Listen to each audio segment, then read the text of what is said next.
I just had to let you know you're.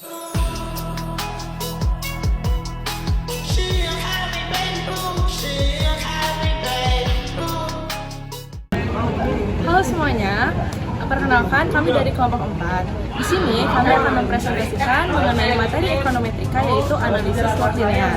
Perkenalkan, nama saya Lydia Nauda Putri. Saya Misara. Halo, nama saya Raka Ateria. Saya Dea Amanda Raditya. Pada video ini kami akan menjelaskan mengenai pengertian, tujuan, bentuk model, interpretasi, kelebihan, serta contoh penerapan analisis log linear dalam ekonometrika. Analisis log linear merupakan salah satu model dalam ekonometrika yang digunakan untuk menganalisis hubungan antar variabel dengan menggunakan transformasi logaritma. Model ini dipakai ketika hubungan antar variabel tidak berbentuk linear biasa, tetapi cenderung berbentuk pertumbuhan, persentase, atau elastisitas. Transformasi log digunakan agar data yang awalnya non-linear dapat diubah menjadi linear, sehingga lebih mudah dianalisis menggunakan regresi. Di dalam ekonometrika, model log linear sering digunakan pada data ekonomi seperti pendapatan, konsumsi, harga, produksi, serta penjualan. Selanjutnya, kita akan membahas mengenai tujuan penggunaan model log linear. Tujuan penggunaan model log linear antara lain 1. Mengubah hubungan non-linear menjadi linear. 2. Mempermudah interpretasi dalam bentuk presentase. 3. Mengurangi masalah heteroskedastisitas pada data. Yang keempat, mengetahui elastisitas antar variabel ekonomi.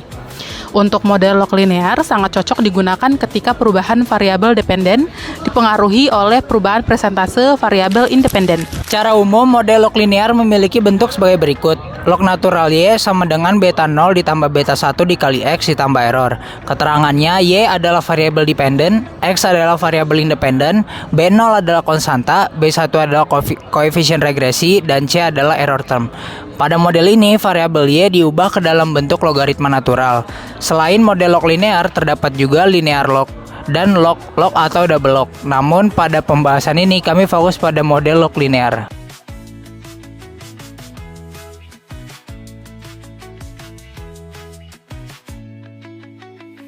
Pertama, masukkan data ke dalam SPSS. Kali ini kami menggunakan data dari buku Categorical Data Analysis oleh Alan Agresti, di mana data ini melihat sampel mahasiswa tingkat akhir di sekitar Dayton, Ohio.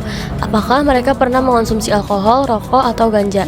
Lalu untuk menitik beratkan variabel frekuensi, kita masuk ke bagian data, klik weight cases, lalu masukkan variabel frekuensi ke frekuensi variabel. Selanjutnya, untuk membuat model log linear, masuk ke bagian Analyze, pilih log linear, lalu masuk ke Model Selection. Masukkan variabel A, C, dan M ke kolom faktor, lalu klik Define Range. Masukkan nilai minimum dan maksimum. Pada data ini adalah 1 hingga 2. Lalu klik Continue. Pilih bagian model dan pastikan yang dipilih dalam Specify Model adalah saturated. Lalu Continue. Selanjutnya pada option, centang frequencies dan residual, lalu Continue dan OK.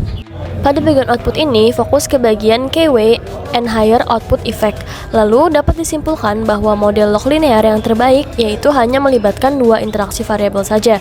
Karena jika kita menggunakan 3 variabel, model akan menjadi tidak signifikan. Selanjutnya, dari hasil output backward elimination step summary, diketahui bahwa model log linear yang terbaik adalah yang terdiri dari interaksi 2 variabel. Bisa dilihat pada bagian Generating Class. Kemudian untuk kebutuhan estimasi parameter, bisa pilih kembali Analyze, Log Linear, lalu General. Masukkan variabel A, C, dan M ke Factors, lalu pada bagian Distribution of Cell Count, pilih Multinomial. Lalu pada bagian Model, pilih Custom. Copy semua variabel, pada bagian Type, pilih All to Way, lalu masukkan ke dalam kolom Terms in Model. Masukkan semua variabel penyusunan lagi. Copy lagi semua variabel, pada bagian type ubah menjadi main effect. Lalu masukkan ke kolom terms in model. Klik continue. Lalu pada bagian save, centang residual dan predicted values. Lalu continue. Pada bagian option, centang frequencies, residual dan estimates. Lalu continue dan OK. Lalu lihat bagian output dan fokus ke bagian goodness of fit. Nilai signifikan lebih besar daripada 0,05, maka dapat disimpulkan bahwa model yang melibatkan interaksi 2 variabel adalah fit. Lalu lihat output parameter estimate, nilai signifikan lebih kecil daripada 0,05, berarti signifikan semua dalam uji parsial. Pada bagian cell count and residuals, kita dapat mengetahui bahwa nilai ekspektasi dari setiap sel, yang mana menjadi tujuan dari penggunaan model log linear ini, yaitu untuk mengetahui pendugaan terhadap semua sel dari kombinasi 3 variabel, yaitu variabel A, variabel C, dan variabel M. Selanjutnya, kita akan membahas mengenai kelebihan dan kekurangan model log linear.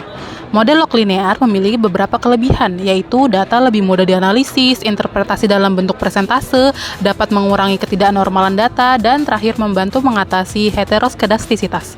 Namun, model ini juga memiliki kekurangan, yaitu tidak dapat digunakan pada data bernilai 0 atau negatif, dan interpretasinya lebih kompleks dibanding regresi linear biasa.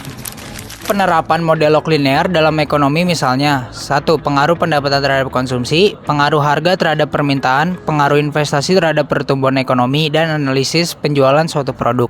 Model ini digunakan karena hubungan antar variabel ekonomi sering berbentuk persentase atau pertumbuhan.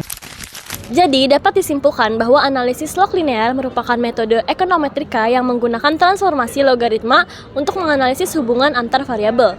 Model ini membantu peneliti memahami hubungan ekonomi dalam bentuk persentase dan elastisitas. Sekian presentasi dari kelompok kami. Terima kasih atas perhatian dari teman-teman sekalian.